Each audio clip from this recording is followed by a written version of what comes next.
tayo ng sprocket kabiyahe. Pang C100 na Honda 40T para sa ating Flash 150. Subukan natin to kung may lalakas pa ba tong Flash 150 natin. Try natin to. Kabit na natin para masubukan natin agad. Masyado kasing mahina yung 3060 para dito. Lalo na't medyo malaki na yung gulong natin sa likuran. Halos hindi na makahon sa mga kalsada dito ng mga paahon dito sa amin. Napakahina ng arangkada niya tapos wala rin siyang dulo. Yung 42T naman ay napakalakas ng hatak tapos ang lakas ng arangkada niya.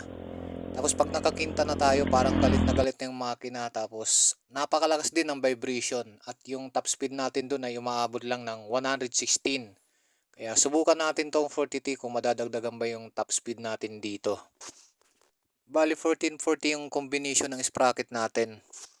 Subukan na natin kung malakas ba tong 1440 na combination para sa ating Flash 150 na carb type.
Ito na siguro yung nahanap kong sprocket combination para dito sa ating Flash 150 na carb type kabiyahe.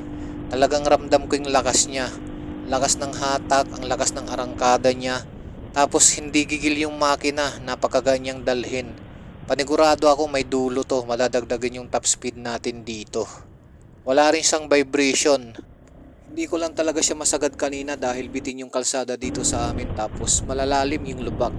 1440, try nyo kabiyahe.